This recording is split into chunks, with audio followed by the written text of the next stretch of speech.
السلام علیکم ورحمۃ اللہ وبرکاتہ۔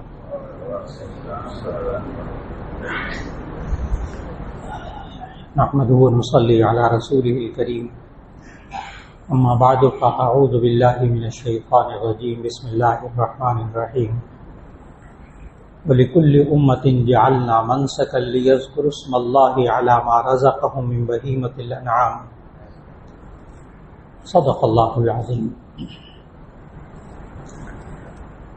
اللہ رب العزت نے انسان کو صرف اس لیے پیدا کیا تاکہ یہ انسان اللہ کی عبادت کرے۔ ما خلقت الجن والانس الا لیعبدون۔ اللہ نے یہ انسان اور جنات کو صرف اس لیے پیدا کیا تاکہ وہ اللہ کی عبادت کرے۔ عبادت کا معنی اللہ کی بات کو مان کر چلنا، پوری زندگی میں، زندگی کے ہر مرحلے میں۔ لیکن کچھ عبادتیں اللہ نے انسان کے ذمہ فرض قرار دی ہیں، کچھ واجب ہیں، کچھ سنت ہیں، کچھ مستحب ہیں، کچھ بہت ضروری، کچھ اس سے کم ضروری، کچھ اس سے کم ضروری، کچھ سنت غیر مؤکدہ، مستحب کر لیں تو ثواب، نہ کریں تو کوئی گناہ نہیں۔ ہر کام انسان کے لیے فرض اور واجب نہیں۔ عبادات میں بھی اللہ نے انسان کے لیے بہت آسانی کر دی۔ جو فرض عبادات ہیں ان میں سے اللہ رب العزت نے انسان کو جو دو نعمتیں دی ہیں، ایک بنیادی طور پر انسان کے پاس دو نعمتیں ہیں، ایک انسان کی جان اور ایک انسان کا مال۔ اور اللہ تعالیٰ نے قرآن مجید میں سمجھایا کہ ان اللہ اشتری من المؤمنین انفسهم واموالهم بان لهم الجنہ، کہ بے شک ایمان والوں سے اللہ نے ان کی جانوں اور ان کے مالوں کو خرید لیا ہے اس بات کے بدلے میں کہ ان کو جنت ملے گی۔ حالانکہ آپ خریدتے اس سے ہیں جو چیز کا مالک ہوتا ہے۔ کوئی زمین کا مالک ہوگا تو آپ اس سے خریدیں گے۔ اللہ انسان سے اس کی جان اور مال کو خرید رہا ہے، حالانکہ جان کا مالک بھی اللہ ہے، مال کا حقیقی مالک بھی اللہ ہے۔ اس نے یہ مال کچھ دیر کے لیے بندے کو دیا ہے، چند سالوں کے لیے بس۔ لیکن اللہ کیا تعبیر اختیار کر رہا ہے کہ اللہ نے ایمان والوں کی جان کو اور ان کے مال کو خرید لیا ہے اس بات کے بدلے میں کہ ان کو جنت ملے گی۔ اور خریدا کیسے؟ صرف اتنی سی بات کہ اس جان کو اور اس مال کو میرے کہنے کے مطابق استعمال کرو، بس، اور کچھ نہیں ہے، اور کچھ نہیں۔ اس جان کو میرے کہنے کے مطابق استعمال کرو گے وہ عبادت بن جائے گی۔ اس جان کو میرے حکم کے خلاف استعمال کرو گے یہ میری نافرمانی، گناہ بن جائے گا۔ اس مال کو اللہ کے حکم کے مطابق خرچ کرو یہ ثواب بن جائے گا۔ یہی مال اللہ کے حکم کے خلاف خرچ کرو یہی وبال جان بن جائے گا۔ تو بنیادی طور پر دو نعمتیں، اور ان دو نعمتوں سے متعلق اللہ نے فرض عبادات رکھی۔ کچھ عبادات فرض ایسی ہیں جن کا تعلق انسان کے جسم کے ساتھ ہے، وہ دو عبادتیں فرض ہیں، ایک نماز اور ایک روزہ۔ یہ بدنی عبادات ہیں، اس میں انسان کا جسم لگتا ہے۔ نماز اور روزہ یہ جسمانی عبادات، اور یہ فرض ہے انسان کے لیے۔ پھر ان نمازوں میں سے بھی چند رکعتیں فرض ہیں، چند رکعتیں سنت ہیں، چند رکعتیں سنت مؤکدہ ہیں، چند رکعتیں سنت غیر مؤکدہ ہیں، کچھ نفل ہیں۔ نفل پڑھ لیں تو ثواب، نہ پڑھیں کوئی گناہ نہیں۔ اور ان فرض نمازوں میں سے بھی دو فرض صبح فجر کے، 4 رکعت ظہر کے، 4 رکعت عصر کے، 3 مغرب کے، اور 4 رکعتیں عشاء کی۔ اور جو واجب رکھا اس میں سے صرف 3 وتر واجب رکھے رات کو عشاء میں۔ یہ اللہ نے عبادات کا، جسمانی عبادات کا نظام دیا، کچھ مشکل نہیں۔ اور مالی عبادات کا نظام اللہ نے دیا زکوٰۃ اور صدقات کی صورت میں، زکوٰۃ اور صدقات کی صورت میں۔ زکوٰۃ فرض، وہ بھی ہر ایک پر نہیں، صاحب نصاب، جو صاحب نصاب ہوگا اس پر زکوٰۃ فرض ہوگی۔ اب تو زکوٰۃ کا نصاب بھی بہت بڑھ گیا، نبی صلی اللہ علیہ وسلم نے 200 درہم بتائے تھے، اور 1 درہم ہوتا ہے 3 گرام 62 ملی گرام چاندی کا، تو 200 درہم کے بنتے ہیں 612 گرام چاندی، یعنی 52.5 تولہ چاندی۔ اب صاحب نصاب شخص پر زکوٰۃ ہوتی ہے۔ آج جو مارکیٹ میں چاندی کا ریٹ ہے وہ ہے 2650 روپے فی تولہ، 2650 روپے فی تولہ آج لاہور میں، بلکہ پورے پاکستان میں ایک ہی ریٹ ہے آج۔ اگر آپ اس کے 612 گرام چاندی یا 52.5 تولہ چاندی سے اس کو ملٹیپل کریں تو یہ بنے گا 1,39,125 روپے، 1,39,125 روپے، یعنی 1,40,000 لگا لیں۔ اسی سے آپ کو فوراً سمجھ میں آئے گا قربانی بھی اس شخص پر واجب ہے کہ جس کے پاس 1,40,000 روپیہ ضرورت سے زائد موجود ہوں، چاہے سال ان پہ نہ گزرے۔ زکوٰۃ بھی اسی پر فرض ہوگی جس کے پاس 1,40,000 روپیہ بچت ہوگی۔ تو اللہ نے جو مالی عبادتیں فرض کیں اس میں زکوٰۃ اور صدقات۔ اب زکوٰۃ فرض، اور وہ بھی 2.5%، وہ بھی سال میں 1 دفعہ بس، وہ بھی صاحب نصاب پر، جس کے پاس 1,40,000 کبھی جمع ہی نہیں، بچت ہی نہیں ہوئی، اس پر چاہے ساری زندگی زکوٰۃ فرض نہ ہو۔ صدقہ، اس میں صدقہ فطر واجب ہے، اور باقی سارے صدقے نفلی ہیں، دے دیں تو ثواب، نہ دیں تو کوئی گناہ نہیں۔ تو ایک قسم فرض عبادات کی جس کا تعلق جسم کے ساتھ ہے، جیسے نماز روزہ، اور کچھ عبادات وہ جو خالص مالی عبادات ہیں جیسے زکوٰۃ اور صدقات، اور کچھ عبادات اللہ نے ایسی رکھی کہ جن کا تعلق جان کے ساتھ بھی ہے، مال کے ساتھ بھی ہے، اور وہ ہے حج۔ حج مال بھی اس میں استعمال ہوتا ہے، بدن بھی اس میں استعمال ہوتا ہے۔ تو حج یہ قربانی ایسی جو جسمانی بھی ہے، مالی بھی ہے۔ یہ بھی اس شخص پر جس کے پاس تقریباً سرکاری حج کی جو رقم ہے وہ اس دفعہ تقریباً 11 لاکھ، 11.5 لاکھ، 12 لاکھ، تو اس کے پاس 12 لاکھ ضرورت سے زائد موجود ہوگا تو کہیں جا کر اس پر حج فرض ہوگا۔ نفلی حج آپ کبھی بھی کر سکتے ہیں۔ تو دیکھیے گا میں نے پورا عبادات کا، پورے دین اسلام کی عبادات کا ایک پورا ایک خاکہ اور اس کا ڈھانچہ ذکر کر دیا۔ اب اللہ نے انسان کی مال میں سے قربانی کا ایک اور ذکر، مال قربان کرتا ہے، جان قربان کرتا ہے، اور وہ قربانی کا لفظ جو قرآن مجید میں بھی آیا۔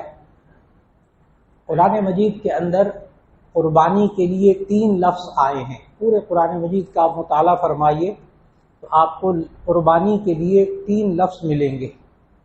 ایک تو سورہ حج کی آیت نمبر 34 میں ملے گا جو ابھی شروع میں آج تلاوت کی۔ اللہ نے فرمایا وَلِكُلِّ أُمَّةٍ جَعَلْنَا مَنْسَكًا لِيَذْكُرُوا اسْمَ اللَّهِ عَلَى مَا رَزَقَهُم مِّن بَهِيمَةِ الْأَنْعَامِ۔ اس آیت کا ترجمہ یہ ہے وَلِكُلِّ أُمَّةٍ جَعَلْنَا مَنْسَكًا، منسک قربانی، ہم نے ہر امت کے لیے قربانی کو فرض کیا ہے، ہر امت کے لیے، آدم علیہ السلام سے لے کر آخری نبی صلی اللہ علیہ وسلم تک۔ آدم علیہ السلام والی قربانی کا بھی ذکر اللہ نے سورہ مائدہ کی آیت 27 میں فرمایا، وہاں لفظ قربانی آتا ہے اذ قربا قربانا فتقبل من احدهما ولم يتقبل من الاخر۔ تو قربانی کا لفظ قرآن مجید میں اسی جگہ آتا ہے اذ تقربا قربانا فتقبل من احدهما ولم يتقبل من الاخر،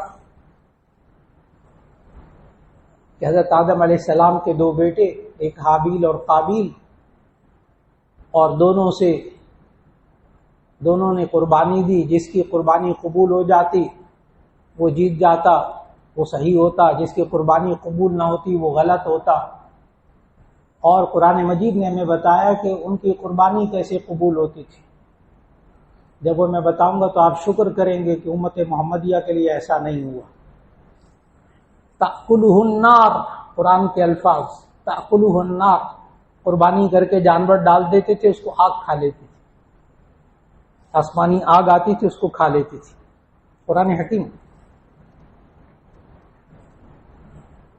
اور یہ یہودیوں کو یہ سب باتیں پتہ تھیں، چنانچہ نبی صلی اللہ علیہ وسلم نے مدینے میں آ کر جب یہودیوں کو دعوت دی ہے دین کی، تو یہودیوں نے کہا، قرآن حکیم میں وہ جملہ موجود ہے، یہودیوں نے کہا ہم تو کسی پر ایمان نہیں لائیں گے جب تک کہ وہ قربانی کرے اور اس کی قربانی کو آگ کھا لے، تو پھر ہم سمجھیں گے کہ آپ اللہ کے رسول ہیں۔ یہ نبی صلی اللہ علیہ وسلم کو یہودیوں نے کہا مدینے میں، ہم ایمان نہیں لائیں گے اس وقت تک جب تک کہ آپ یہ قربانی کریں اور اس قربانی کو آگ کھا جائے پھر ہم۔ حالانکہ ان کو سب پتا تھا کہ یہ آدم علیہ السلام اور اس کے بعد ایک طویل عرصے تک یہ رہا، ورنہ عیسیٰ علیہ السلام کے نصارہ کے ہاں اور موسیٰ علیہ السلام کے ہاں تو گوشت کھانے کی اجازت تھی، ان کے ہاں یہ قربانیاں آگ نہیں کھاتی تھی، لیکن آدم علیہ السلام کے زمانے میں وہ آگ قربانی کھا لیتی تھی۔ اب دیکھیے گا آپ شکر کریں گے کہ آپ کو باربیکیو بھی مل جاتا ہے، پلاؤ بھی مل جاتا ہے، گوشت بھی کھاتے ہیں ماشاءاللہ عید کی وجہ سے۔ اور آپ کے لیے امت محمدیہ کے لیے اللہ تعالیٰ نے عجیب و غریب جملہ کہا ہے قرآن مجید کے اندر، سورہ حج میں، لن ینال اللہ لحومها ولا دماؤها ولکن ینالہ التقوی منکم، نہ اللہ کو تمہاری قربانیوں کا گوشت پہنچتا ہے نہ خون پہنچتا ہے، لیکن تمہارا تقوی پہنچتا ہے اللہ کو۔ تم اللہ کے لیے ایک جان قربان کرتے ہو، اللہ اسے قبول کر لیتا ہے، گوشت سارا تم کھا لو، گوشت سارا تم کھا لو، یہ سارا تمہارے لیے، اور وہ بھی صدقہ نہیں، ہدیہ۔ قربانی کا گوشت صدقہ نہیں ہوتا، امیر بھی کھا سکتا ہے، غریب بھی کھا سکتا ہے، مسلمان بھی کھا سکتا ہے، غیر مسلم کو بھی آپ قربانی کا گوشت دے سکتے ہیں بلا تکلف، کیونکہ یہ صدقہ نہیں ہے، غیر مسلم کو بھی دے سکتے ہیں قربانی کا گوشت۔ زکوٰۃ صدقہ واجبہ نہیں دے سکتے، غیر مسلم کو قربانی کا گوشت دے سکتے ہیں۔ بہت لوگ پوچھتے ہیں عید کے دنوں میں کہ غیر مسلم کو دے سکتے ہیں کہ نہیں، جی قربانی کا گوشت دے سکتے ہیں۔ اور اللہ تعالیٰ نے قرآن مجید میں ایک لفظ تو منسک، قربانی کے لیے، وَلِكُلِّ أُمَّةٍ جَعَلْنَا مَنسَكًا، ہم نے ہر امت کے لیے قربانی کے لیے ایک صورت رکھی تھی۔ آدم علیہ السلام کے زمانے میں وہ آگ کھائی جاتی تھی، اور یہودیوں کے لیے ایک عجیب اللہ نے شرط لگا دی کہ تم قربانی کا گوشت کھا لو، جانوروں کا گوشت کھا لو، اونٹوں کا گوشت کھا لو، لیکن دیکھو تم نے چربی نہیں کھانی، تم نے چربی نہیں کھانی۔ شحم، قرآن حکیم میں لفظ آیا شحومھا، ان کی چربی نہیں کھانی تم نے۔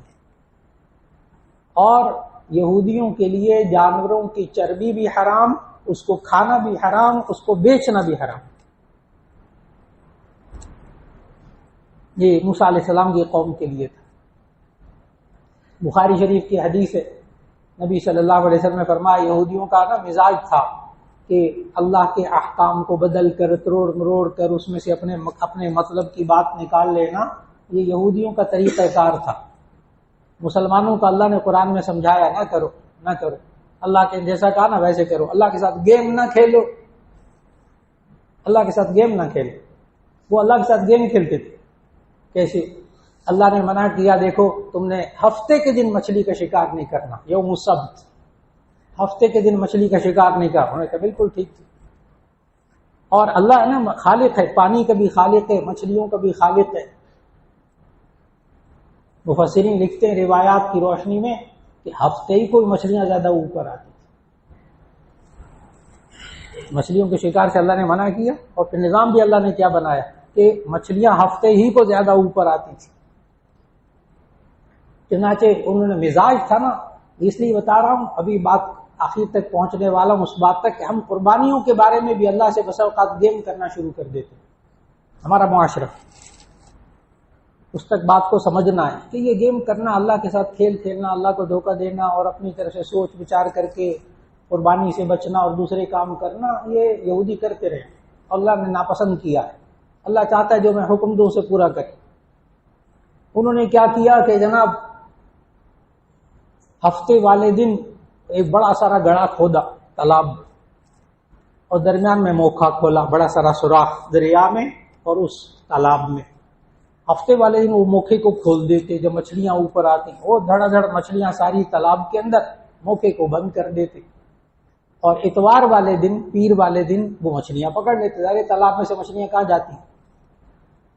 اور ہم نے ہفتے کے دن شکار ہی نہیں کیا، اتنے معصوم بنتے تھے اللہ کے نزدیک، ہم نے ہفتے کے دن شکار ہی نہیں کیا، وہ تو مچھلیاں آ گئی تھی نظر، ہم نے شکار کیا اتوار پیر کو، ہفتے کے دن بالکل نہیں کیا۔ اللہ اتنا ناراض ہوا۔ ڈرنا چاہیے، اچھا ہم لوگوں کے ساتھ اللہ ایسا نہیں کرتا، نبی صلی اللہ علیہ وسلم کی اس دعا کی وجہ سے کہ میری امت پر ایسے عذاب نازل نہ کرنا جیسے پچھلی امتوں پر ہوئے۔ اللہ نے پتہ ہے صرف اس یوم سبت کے گیم کھیلنے کی وجہ سے اللہ نے قرآن میں ان کے ساتھ کیا کیا تھا؟ کہا تھا کونوا قردۃ خاسئین، تم بندر ہو جاؤ بد شکل۔ ان کی شکلیں مسخ کر دی تھی اللہ نے، الفاظ قرآن مجید اسی وجہ سے، کونوا قردۃ خاسئین، تم بندر ہو جاؤ رسوا ہو کر، ان کی شکلوں کو مسخ کر دیا۔ جو آج کل بندر موجود وہ نہیں ہے، وہ نہیں ہے، اس لیے کہ ڈارون کے نظریے ارتقاء نے بھی وہ دلائل دیے عجیب و غریب، لیکن اب جینیٹکس نے آ کر ثابت کر دیا ہے بندر کا جین اور ہے اور انسان کا جین اور ہے، یہ کبھی بھی اس میں ایوولیشن نہیں ہوتی، ارتقاء نہیں ہوتا، اس لیے وہ بندر آج نہیں ہے۔ بعض لوگ کہہ دیتے یہ بنی اسرائیل کی قوم ہے بندروں کو، بالکل غلط، یہ الگ نسل ہے۔ تو انہوں نے اللہ کے حکم کو ماننے کے لیے چالیں چلی، اللہ نے ان کی شکل کو مسخ کر دی۔ اب اللہ نے ان کو جانوروں کی چربی کھانے سے بھی منع کیا تھا یہودیوں کو۔ اب وہ کیا کرتے تھے؟ بخاری شریف کی حدیث، یہ جانوروں کی چربی بھی ان کے لیے حرام تھی۔ وہ کیا کرتے تھے؟ بیچنا بھی حرام تھا۔ وہ کرتے تھے کہ جانور کی چربی کو پگھالتے تھے، بخاری شریف کی حدیث، جانور کی چربی کو پگھالتے تھے اور پگھالنے کے بعد اس کو گھی بنا کر اس کو بیچتے تھے، اور کہتے تھے ہم نے چربی کو بیچا ہی نہیں، اور اس گھی کو بھی کھاتے تھے اور کہتے تھے ہم نے چربی کھائی نہیں، ہم نے تو گھی کھایا۔ میں نے کہا نا کہ ان کا مزاج تھا اللہ کے حکم پر عمل نہ کرنا اور باتوں کو بدلنا۔ اس قوم کو اللہ نے کہا قرآن مجید میں، جب وہ وادی تیہ کے اندر تھے اور وہ من اور سلوہ نازل ہوتا تھا، اگتا گئے، اللہ سے کہا ہمیں دال بھی دے، آٹا بھی دے، روٹی بھی دے، اور یہ لہسن اور پیاز بھی، وعدسیہا وفومہا وبصلہا، لہسن پیاز بھی کھانے کو ملے، کیا من سلوہ کھا رہے ہیں، اکتا گئے تھے۔ تو اللہ نے کہا کہ ٹھیک ہے تم داخل ہو جاؤ اس بیت المقدس کے شہر میں، فادخلوا الباب سجدا وقولوا حطۃ، تم اس دروازے میں سے داخل ہو جاؤ سجدہ کرتے ہوئے، وقولوا حطۃ، اور کہہ دو کہ کم کر دے، ہمارے گناہ کم کر دے، اور سجدہ کرتے ہوئے داخل ہونا۔ چنانچہ سورۃ البقرہ میں پوری وضاحت موجود ہے کہ جب وہاں بیت المقدس کے اس شہر میں داخل ہونے لگے تو اس کا دروازہ چھوٹا تھا، کھڑکی نما دروازہ تھا۔ کہنے لگے او ہو، اللہ نے اس لیے کہا تھا کہ سجدہ کرتے ہوئے داخل ہونا کہ ان کا دروازہ ہی چھوٹا ہوگا تاکہ تمہارا سر نہ پھوٹ جائے۔ چنانچہ انہوں نے کیا کیا؟ اپنے اوپر کے بدن کو سیدھا رکھا۔ اب بخاری شریف کی حدیث، انہوں نے اپنے پورے بدن کو اوپر والے کو سیدھا رکھا، نیچے والے بدن کو بینڈ کیا، جھکا دیا، اور دروازے میں سے داخل ہو گئے، سجدہ کرتے ہوئے داخل نہیں ہوئے۔ دیکھا بات کو کیسے بدلا۔ میں نے کہا مزاج، قوم کا مزاج، جس طرح کہا نا ویسے نہیں کرنا، جیسے اللہ نے کہا ویسے نہیں کرنا۔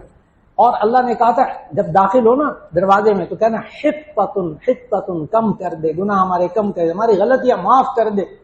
پتہ ہے وہاں داخل ہوتے، بخاری شریف کی حدیث، داخل ہوتے وقت کیا کہا؟